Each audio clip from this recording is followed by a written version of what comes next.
I got a little emotional when you asked me the question.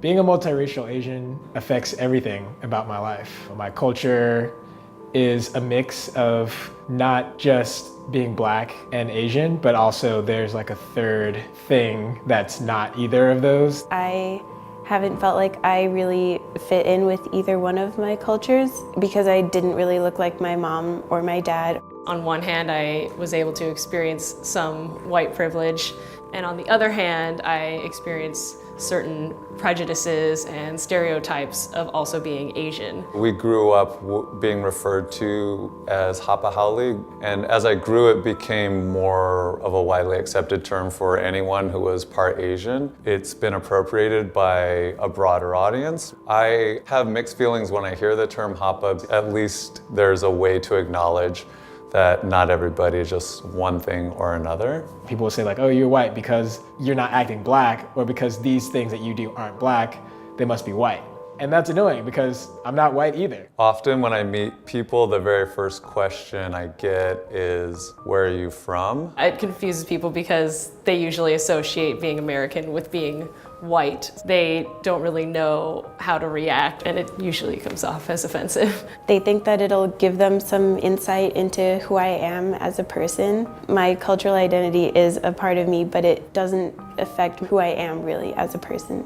I was once on a date with a guy, and he asked the "what are you" question. So I explained my ethnicity, and he was still kind of confused, and then like mixing up the different types of Asian, and was like, oh, is your mom Chinese? And I was like, I just said I was Japanese.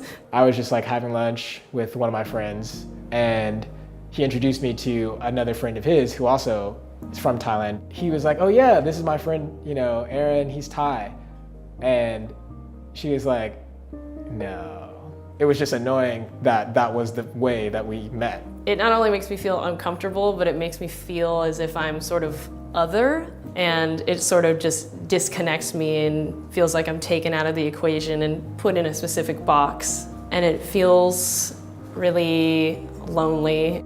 There are times where it feels like the questions reflect their own inner stereotypes or prejudice, and there is the opportunity to help people through that and help correct some of those misconceptions. When I think about my grandmother who survived and was able to endure so much when she was there, and then come to this country not speaking English and be successful and have a great life and pass all of that on to me, I feel very, very proud. I'm proud to be multiracial because I have two different cultures that I'm a part of. I'm no longer ashamed of not looking a certain way. I feel like being multiracial is unique in its own sense. More and more I'm seeing more people representing us out in the world, as far as like actors or musicians or activists, to see other people who look like me and people who have had the same experiences as me making big changes out in the world is really inspiring. When my parents were young parents, it was still pretty rare to see mixed race couples. People would ask my mom like, oh, are you babysitting? I'm proud of my parents for following their hearts and loving someone who there may have been social pressure to not love, and then also raising us with the understanding that love is not about a race, it's about who you love. If I could give a message to someone just like me, I would tell them to not be ashamed of who they are and to love all parts of themselves and where they come from. You have to define for yourself what it means to be mixed race. Your individual experience of your own culture and your own family, your own history, and how all of that affects you today is totally up to you. You are special and different, but in a really awesome way.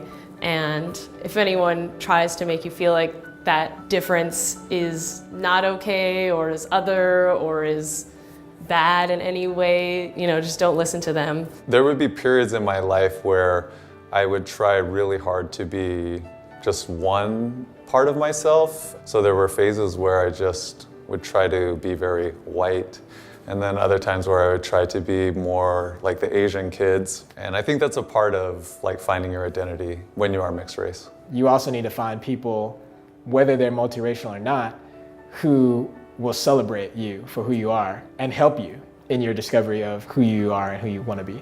Sometimes when we talk about people who are multiracial, we talk about them as being part something or being half something.